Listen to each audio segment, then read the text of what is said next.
Hello students, आज का हमारा जो वीडियो है वो है based on the scattering of light. अभी तक आपने स्टूडेंट्स पढ़ा होगा reflection of light, refraction of light, dispersion of light. आज एक डिफरेंट फिनोमेना है, that is the scattering of light. Students, आपने नोट्स किया होगा कि हमारी डेली लाइफ में बहुत सारी ऐसी चीज़ें हैं जिनकी जो रीज़न हम जानना चाहेंगे। जैसे हमारा sky, why the sky looks blue, sky का कलर ब्लू क्यों है। इसी तरह से एक और हमारा ये है सनराइज और सनसेट के टाइम पर सन हमें रेडिश दिखता है, या हमें ये क्लाउड्स है वो ब्लैक दिखते हैं। और डेंजर लाइट के लिए आमतौर पर रेड लाइट ही क्यों इस्तेमाल की जाती है। इन सारे क्वेश्चंस का जवाब हम इस टॉपिक में देखेंगे, that is scattering of light. अब स्कैटरिंग क्या होती है, स्कैटरिंग का मतलब क्या है। स्कैटरिंग मीन्स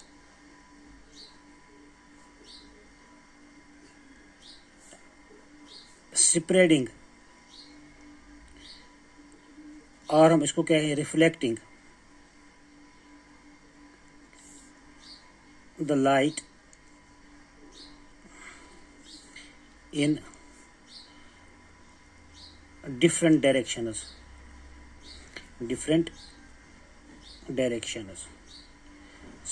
स्कैटरिंग का मतलब हुआ कि लाइट रे का डिफरेंट डायरेक्शंस में स्प्रेड आउट करना, या उसको डिफरेंट डायरेक्शंस में रिफ्लेक्ट करना।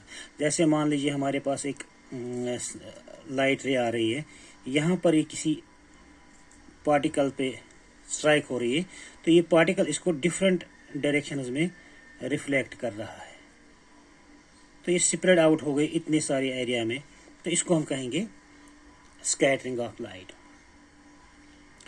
तो इसी बेस पर हम देखेंगे, हमारा सबसे पहले देखेंगे कि स्काई क्यों ब्लू दिख रहा है हमें। Why sky appears blue, sky हमें ब्लू क्यों दिख रहा है।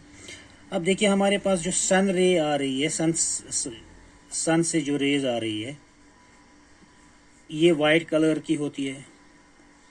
तो ये वाइट कलर है, वाइट कलर रे, and it is combination of 7 different colors. So this white colored light ray is combination of 7 colors. यहाँ पर आप देखिए, मान लीजिए ये लाइट रे एक छोटे से पार्टिकल से स्ट्राइक हो गई, तो डिफरेंट कलर्स जो है वो डिफरेंट अमाउंट में स्कैटर हो जाएंगे। डिफरेंट कलर्स जो लाइट रे के हैं वो डिफरेंट अमाउंट्स में स्कैटर हो जाएंगे। जैसे सबसे ज़्यादा स्कैटर होने वाला होगा ब्लू, और सबसे कम स्कैटर होने वाला है रेड। तो हमारे स्काई में ऐसा क्या है कि ये सब चीज़ें, ये सब कलर्स स्कैटर हो रहे हैं, और ब्लू क्यों ज़्यादा स्कैटर हो रहा है और रेड क्यों सबसे कम स्कैटर हो रहा है। देखिए हमारे एटमॉस्फेयर में बहुत सारे पार्टिकल्स होते हैं, जैसे एयर पार्टिकल्स है, एयर के पास छोटे छोटे पार्टिकल्स है, डस्ट पार्टिकल्स है, वाटर ड्रॉपलेट्स है। तो ये छोटे छोटे पार्टिकल्स हमारे इस एटमॉस्फेयर में मौजूद रहते हैं। तो जब लाइट रे इस एक पार्टिकल पर हम जूम करेंगे, तो मान लीजिए यहाँ पर ये एक लाइट रे आ गई, स्कैटर हो गई, स्ट्राइक हो गई इस पार्टिकल के साथ। अब देखिए इस वाइट कलर की रेज में हमारे, जैसे मैंने कहा कि 7 विजिबल कलर्स है। मान लीजिए वायलेट है, उसके बाद लास्ट में, उसके बाद आता है बीच में कहीं ब्लू भी आता है, और लास्ट में रेड भी आएगा। तो वायलेट की वेवलेंथ सबसे कम है, उससे ज़्यादा है ब्लू की वेवलेंथ, और उससे ज़्यादा है रेड की वेवलेंथ। ये सारी टाइप्स ऑफ सारे कलर्स की ये रेडिएशन या रेज या ये इस पार्टिकल के साथ स्ट्राइक हो रही है। अब जिस कलर की रे का वेवलेंथ सबसे कम है वो सबसे ज़्यादा स्कैटर होती है। हमारे पास एक प्रिंसिपल है, दैट इज कॉल्ड, एक साइंटिस्ट का नाम था रिले। तो उसने एक लॉ बता दिया स्कैटरिंग के बारे में कि जिस लाइट रे की वेवलेंथ कम होगी वो सबसे ज़्यादा स्कैटर होगी। The intensity of scattered beam is inversely proportional to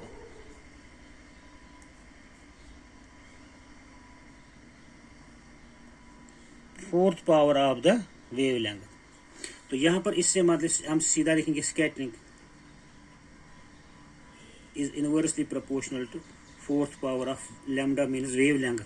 जिसकी ज़्यादा वेवलेंथ वो कम स्कैटर होगा और जिसकी कम वेवलेंथ वो सबसे ज़्यादा स्कैटर होगा। अब हमारे इस वायलेट कलर की सबसे कम वेवलेंथ है तो ये सबसे ज़्यादा स्कैटर होगा, इधर भी इधर भी इधर इधर।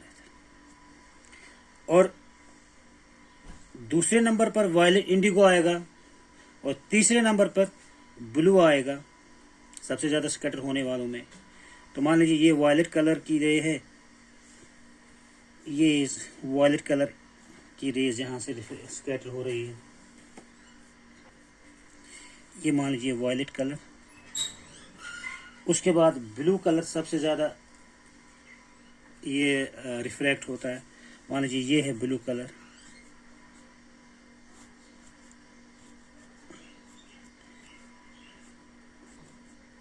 वायलेट कलर तो होना क्या चाहिए, यहाँ पर सबसे ज़्यादा स्कैटरिंग होनी चाहिए ब्लू कलर की, सॉरी इसकी वायलेट की, और उससे थोड़ा सा कम इंडिगो की, और उससे थोड़ा कम ब्लू की, और सबसे कम जो है वो होनी चाहिए। जैसे यहाँ पर मान लीजिए ये है ये और ये रेड कलर की, सबसे कम स्कैटर होना चाहिए रेड कलर, और होता भी ऐसा ही है। लेकिन हमें खाली ब्लू ही सबसे ज़्यादा दिखाई दे रहा है स्काई में। अब फिलहाल आप ये वायलेट और इंडिगो की बात नहीं करेंगे, हम ये मान के चलेंगे कि ब्लू सबसे ज़्यादा स्कैटर हो गया। तो ये ब्लू सबसे ज़्यादा स्कैटर हो गया, तो इन डायरेक्शंस में, डिफरेंट डायरेक्शंस में इसने इन पार्टिकल्स ने स्कैटर किया। तो ये यहाँ पर फिर ये ब्लू कलर की रे एक दूसरे पार्टिकल के साथ, तो ये स्कैटर इधर भी हो गई, इधर से स्कैटर हो गई, इधर से। तो हमें ये स्काई जो है ब्लू ही ब्लू नजर आएगा, जिधर भी देखेंगे हर तरफ ब्लू फैला हुआ है।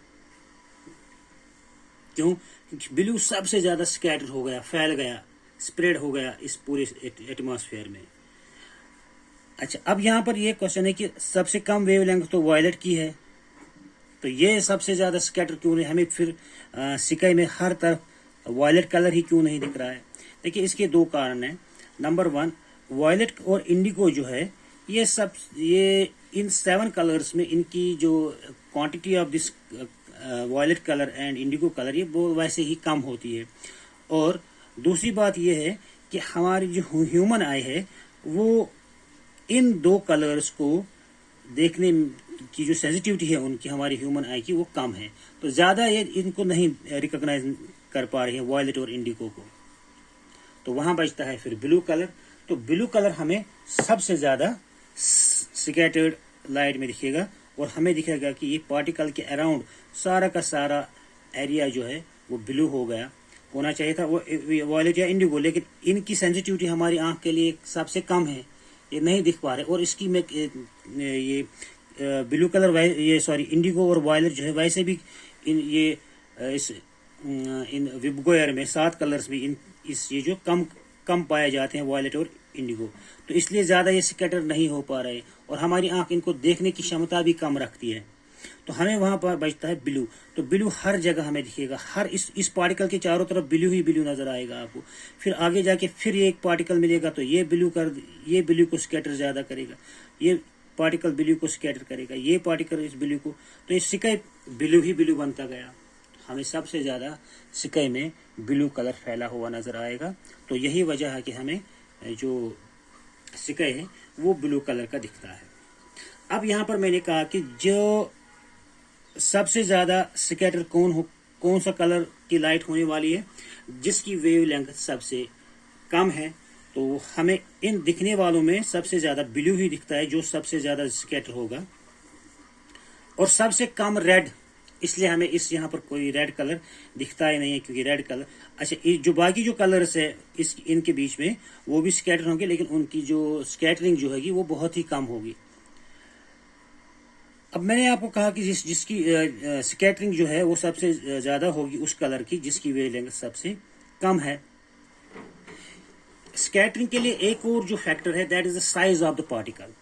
अगर साइज ऑफ द पार्टिकल जो है वो of the order of the wavelength of the light, अगर वेवलेंथ की जो साइज ऑफ द पार्टिकल है वो वेवलेंथ के साइज का ही है, मान लीजिए यहाँ से यहाँ तक ये वेवलेंथ है, पार्टिकल इसी साइज का लगभग है ऑलमोस्ट, तो स्कैटरिंग सबसे ज्यादा होगी। अगर ये पार्टिकल बड़ा है स्कैटरिंग फिर भी होगी, लेकिन ये रिलेज प्रिंसिपल जो है ये इस बड़े पार्टिकल पर अप्लाई नहीं करता है। ये रिलेज प्रिंसिपल जो है ये उसी पार्टिकल पे अप्लाई करेगा जिसका साइज ऑलमोस्ट वेवलेंथ के बराबर होगा। तो अगर ये साइज ऑफ द पार्टिकल बड़ा है तो ये रिलेज प्रिंसिपल अप्लाई नहीं होता। वहां पर क्या होगा, फिर वहां पर सारे कलर्स की जो लाइट रेज है वो इक्वली स्कैटर होंगी। अगर पार्टिकल का साइज बड़ा है as compare to the wavelength, तो वहां पर स्कैटरिंग तो होगी, लेकिन हर एक कलर की स्कैटरिंग जो हर एक लाइट कलर की लाइट की जो स्कैटरिंग है वो इक्वली होगी। तो अगर पार्टिकल यहाँ पर बड़ा है, जितना स्कैटर ब्लू हो गया उतना ही स्कैटर रेड भी हो गया, उतना ही स्कैटर वायलेट भी हो गया, उतना ही स्कैटर सारे कलर्स एक जैसे स्कैटरिंग हो जाएंगे। तो हमारा जो ये अगर ऐसा होता, पार्टिकल्स बड़े बड़े होते, देखिए यहाँ पर बहुत सारे पार्टिकल्स है, डस्ट पार्टिकल्स है, यहाँ पर है वाटर मॉलिक्यूल्स है, यहाँ पर एयर मॉलिक्यूल्स, जैसे एयर में जो नाइट्रोजन है, हाइड्रोजन, ये कार्बन डाइऑक्साइड, वायरस, ये सारे मॉलिक्यूल्स है। तो वो एयर मॉलिक्यूल्स बहुत छोटे होते हैं as compare to dust particles या as compare to water droplets. तो अगर मान लें कि ये पार्टिकल्स भी, एयर मॉलिक्यूल्स भी साइज में बड़े होते, तो सारे कलर्स जो होंगे वो इक्वली क्या होंगे, स्कैटर होंगे। तो जब सारे कलर्स इक्वली स्कैटर होंगे, हर जगह पर सेम सारे कलर्स एक ही जैसे अमाउंट में आ जाएंगे, तो हमें फिर एक बार ये वाइट कलर ही दिखेगा, क्योंकि लाइट रे जब आई, वाइट कलर की लाइट रे, तो हर एक कलर स्कैटर हो गया। इसमें आ गया वाइट भी, सॉरी ये रेड भी, वायलेट भी, इंडिगो भी, ब्लू भी, ग्रीन भी, इधर भी वाइट भी, सॉरी ये वायलेट भी, इंडिगो भी, ब्लू भी, तो फिर मिला के बन जाएंगे ये वाइट कलर। तो फिर हमें ब्लू कलर दिखता ही नहीं, स्काई हमें फिर वाइट कलर का दिखता, क्योंकि सारे कलर्स एक साथ एक जैसे अमाउंट में स्कैटर होते, तो सारे कलर्स एक जैसे अमाउंट में फैल जाते, तो हमें स्काई फिर ब्लू दिखता है। अब ये सॉरी ब्लू नहीं दिखता, ये वाइट कलर का दिखता है, क्योंकि सारे कलर्स मिक्स अप हो जाते। अब क्या होता है कि ये जो हमारे जो क्लाउड्स होते हैं, क्लाउड्स किन चीज से बने होते हैं, ये डस्ट पार्टिकल्स होते हैं और वाटर ड्रॉपलेट्स होते हैं। तो ये वाटर ड्रॉपलेट्स और डस्ट पार्टिकल्स कंपैरेटिवली बड़े होते हैं, इनका साइज ज्यादा होता है, तो इनका साइज वेवलेंथ के साइज से बड़ा होता है। वेवलेंथ छोटी है तो पार्टिकल का साइज बड़ा होता है, तो हर एक कलर का जो स्कैटरिंग होती है वो इक्वली होती है। तो इसीलिए हमें जो ये क्लाउड्स है वो हमें वाइट कलर के दिखते हैं। एक और फिनोमेना आप यहाँ पर देखेंगे कि सनसेट के टाइम और या सनराइज के टाइम पर हमें जो सन है वो रेड कलर का दिखता है। ऐसा क्यों होता है?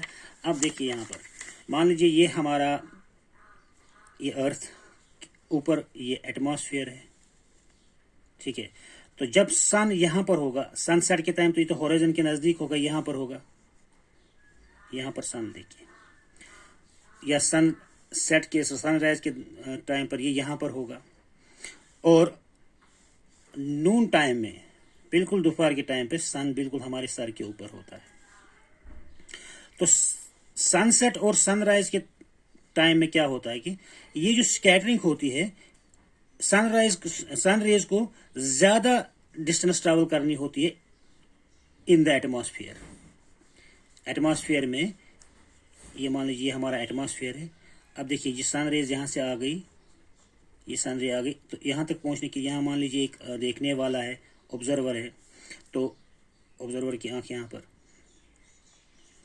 इधर देखनी, तो ये सन रे को सबसे ज़्यादा डिस्टेंस ट्रैवल करनी होती है at the time of sunrise या टाइम ऑफ सनसेट। तो जब एटमॉस्फेयर में ज़्यादा ट्रैवलिंग होती है लाइट रे की, तो ये ज़्यादा स्कैटर हो जाती है। स्कैटरिंग देखिए यहाँ पर ज़्यादा होनी है। तो कौन से कलर ज़्यादा स्कैटर होते हैं? वही ब्लू कलर सबसे ज़्यादा स्कैटर होगा, या वायलेट और इंडिगो। और सबसे कम स्कैटरिंग किसकी होती है? रेड कलर की। तो देखिए यहाँ से रेड कलर भी आ गया, रेड कलर की रे भी यहाँ से आई, और यहाँ से ये बाकी सारी कलर्स की रेज भी आ गई। ब्लू कलर भी आ गया, ब्लू कलर पूरा स्कैटर हो गया, बाकी कलर्स भी स्कैटर हो गए, क्योंकि उन ज़्यादा पोर्शन ऑफ एटमॉस्फेयर उनको ट्रैवल करना है, तो बाकी कलर्स भी और स्कैटर होते जा रहे हैं। यहाँ पर कम हो गए, फिर और जो स्कैटर हो गए, फिर और स्कैटर। सबसे कम जो स्कैटर होने वाला लाइट जो है वो रेड कलर है। तो जब ये एटमॉस्फेयर में आ जाएगा तो ये ज़्यादा स्कैटर नहीं होगा, वो डायरेक्टली इस ऑब्जर्वर के आंख पे पड़ेंगे। तो हमें क्या दिखेगा कि ये जो है सनसेट, और ये सनसेट टाइम पर जो सन हमें रेडिश दिखता है, क्योंकि इसकी लाइट जो है डायरेक्टली हमारी आंख पे पहुंच जाती है। कौन सी कलर की लाइट? रेड कलर की लाइट डायरेक्टली हमारी सन से आती है और हमारी आंख पर विदाउट एनी स्कैटरिंग। स्कैटरिंग तो होती है, विदाउट हम ये नहीं कह सकते विदाउट एनी स्कैटरिंग, स्कैटरिंग होती है लेकिन बहुत कम होती है। ये रेड कलर की लाइट रे जो है ये ज़्यादा फैलती नहीं है, बल्कि डायरेक्टली हमारी आंख में आ जाती है। तो इसी वजह से हमें ये यहाँ पर ये सन जो है ये रेड कलर का दिखता है। और यही प्रोसेस होता है सनसेट के टाइम पर। ज़्यादा दूर होता है हमारा ये हमसे हमारा ये सन, तो यहाँ पर फिर एक बार स्कैटरिंग, बाकी कलर की स्कैटरिंग बहुत ज़्यादा होती है और रेड कलर की स्कैटरिंग कम होती है, वो डायरेक्टली हमारी आंख पे आ जाता है। अब यहाँ पर है जब हमारे नून टाइम पर हमें सन वाइट दिखता है। देखिए यहाँ पर सन रे जब आ गई तो इसको खाली इतना पोर्शन ऑफ एटमॉस्फेयर में स्कैटरिंग करनी है, तो सब कम स्कैटरिंग होगी। ब्लू की भी सब कम स्कैटरिंग होगी, स्कैटरिंग तो होगी सब कलर से लेकिन कम स्कैटरिंग होगी, क्योंकि ज़्यादा डिस्टेंस, ज़्यादा एटमॉस्फेयर ट्रैवल नहीं करना पड़ता है। तो स्कैटरिंग कम होगी तो सारे कलर्स आ जाएंगे हमारी आंख के ऊपर। वाइट भी आ जाए, सॉरी ये रेड भी आ जाएगा, वो तो स्कैटर होता ही नहीं। ब्लू भी आ जाएगा क्योंकि अब की बार वो ज़्यादा स्कैटर नहीं हुआ, क्योंकि उसको ज़्यादा एटमॉस्फेयर का जो ये एरिया है वो ट्रैवल नहीं करना पड़ा, तो सारे कलर्स हमारी आंख पे आ जाएंगे। ठीक, तो हमें सन यहाँ पर जब सारे कलर्स आ गए तो वो मिक्स होके क्या बनाएंगे? White colour. तो वाइट यहाँ पर हमें सन जो है वाइट दिखाई देगा एट द टाइम ऑफ नून। तो यही वजह हमें सन जो है वो एट द नून अपने हमारे सर के ऊपर जब होता है तो वो वाइट दिखता है, और सनराइज और सनसेट के टाइम पर वो हमें रेडिश दिखता है। एक और फिनोमेना आप देख लीजिए इसमें, ये कि हम रेड लाइट को ही एज अ डेंजर सिग्नल क्यों इस्तेमाल करते हैं? हमें डेंजर सिग्नल, जब डेंजर सिग्नल का इस्तेमाल करना होगा किसी चीज़ के लिए, हमें मान लीजिए यहाँ पर ये कोई चीज़ है, जैसे मान लीजिए एक बिल्डिंग है, एक ऊंची सी बिल्डिंग, तो इसके ऊपर हम राइट कलर की ये बल्ब लगाते हैं, सो दैट कि यहाँ से आने वाले एरोप्लेन्स वगैरह जो है वो उनको ये दूर से दिखे। दूर से ही दिखने के लिए हम रेड लाइट ही इस्तेमाल करते हैं। हम यहाँ पर ब्लू भी कर सकते थे, यहाँ पर रेड ये दूसरे कलर के भी कर सकते हैं, लेकिन जो हमें दूर से दिखेगा तो हम उसी कलर का इस्तेमाल करते हैं। तो रेड जो है वो हमें दूर से दिखता है, क्योंकि ये रेड कलर जो है ये एटमॉस्फेयर में सबसे ज्यादा ट्रैवल करता है। देखिए यहाँ पर मान लीजिए ये एटमॉस्फेयर है, तो रेड कलर जो है वो यहाँ पर स्कैटर जो होगा वो बहुत ही कम स्कैटर होगा, तो पहुंचते पहुंचते पहुंचते हमारी आंख तक पहुंच सकता है। अगर आप इसके बदले आप यहाँ पर ब्लू लाइट रखेंगे इसी पोर्शन में, हमारे इस एटमॉस्फेयर में, तो ये इधर स्कैटर होगी स्कैटर होगी स्कैटर होगी। ये डॉट, ये रेड कलर का डॉट हमें दिखता ही नहीं, सोर्स दिखेगा ही नहीं। क्यों नहीं दिखेगा? क्यों यहाँ तक पहुंचते पहुंचते ये पूरे एटमॉस्फेयर में स्कैटर हो जाएगी। कौन दूसरे कलर की लाइट में की बात कर रहा हूँ। अगर ब्लू मान लीजिए, अगर हम ब्लू कलर मान लेते, यहाँ पर एक ब्लू सोर्स रखेंगे, तो ब्लू सोर्स जब एटमॉस्फेयर में चलेगा तो ये स्कैटर होता जाएगा होता जाएगा होता जाएगा, और ये ब्लू कलर का सोर्स हमें दिखेगा ही नहीं, क्योंकि पूरा जो एटमॉस्फेयर है वो तो ब्लू का ही हो जाएगा, क्योंकि ब्लू सबसे ज्यादा स्कैटर होता है। लेकिन रेड कलर हमें जब हम यहाँ पर रेड कलर रखेंगे तो ये रेड कलर स्कैटर होगा ही नहीं, तो डायरेक्टली हमारी आंख तक पहुंचेगा। तो ये सबसे ज्यादा ट्रेवल करने वाला कलर है रेड कलर, तो ये हमें दूर से यहाँ पर ये रेड पॉइंट नजर आ जाएगा, क्योंकि जब ये लाइट रे स्कैटर होगी नहीं तो डायरेक्टली हमारी आंख तक पहुंच गई, तो हमें यहाँ पर एक रेड जो सोर्स ऑफ लाइट वो दिखेगा। इसलिए हम रेड लाइट को इसलिए हम इसका इस्तेमाल करते हैं as danger signal, so that ये हमें दूर से नजर आ जाए। तो यही वजह है कि हमें जो रेड लाइट जो है हम उसको एज डेंजर सिग्नल इस्तेमाल करें, सो दैट क्योंकि हमें ये दूर से दिखनी चाहिए। एक और बात आप स्टूडेंट्स यहाँ पर नोट करिए कि अगर ये लाइट रे स्कैटर नहीं होती तो एटमॉस्फेयर हमें डार्क नजर आता, क्योंकि अगर लाइट रे यहाँ से आ रही है, एक लाइट रे ये सीधा इधर पहुंच जाएगी, ये एरिया जो हमारा होगा यहाँ तक ये लाइट रे पहुंचती ही नहीं। यहाँ पर ये लाइट रेज कैसे पहुंचती है? By the process of scattering. ये पार्टिकल के साथ टकरा के डिफरेंट डायरेक्शंस में फैल जाती है, स्प्रेड हो जाती है, रिफ्लेक्ट होती है, तो ये पोर्शन हमें नजर आता है ब्लू सबसे ज्यादा स्कैटर होता है, तो इसीलिए ब्लू दिखता है। अगर ये स्कैटरिंग नहीं होती तो ये एरिया हमें बिल्कुल डार्क नजर आता, जो ये एरिया है ये हमें बिल्कुल डार्क नजर आता, क्योंकि यहाँ पर लाइट रेज पहुंचती ही नहीं है। यही वजह है जो एस्ट्रोनॉमर जो है वो जब वो एटमॉस्फेयर से ऊपर चले जाते हैं जहां पर स्कैटरिंग होती ही नहीं है, एटमॉस्फेयर के ऊपर जब चले जाएंगे जहां पर ये पार्टिकल्स एटमॉस्फेरिक पार्टिकल्स होंगे ही नहीं, वहां पर स्कैटरिंग होगी ही नहीं, तो इसलिए वो हमें एटमॉस्फेयर से अबव जो स्के होगा वो हमें डार्क नजर आएगा। तो आज के वीडियो में इतना ही। ये चैप्टर हमें यहीं पर ख़त्म हो रहा है, तो अगला चैप्टर अगले वीडियो में शुरू करेंगे हम इंशाल्लाह। Thank you.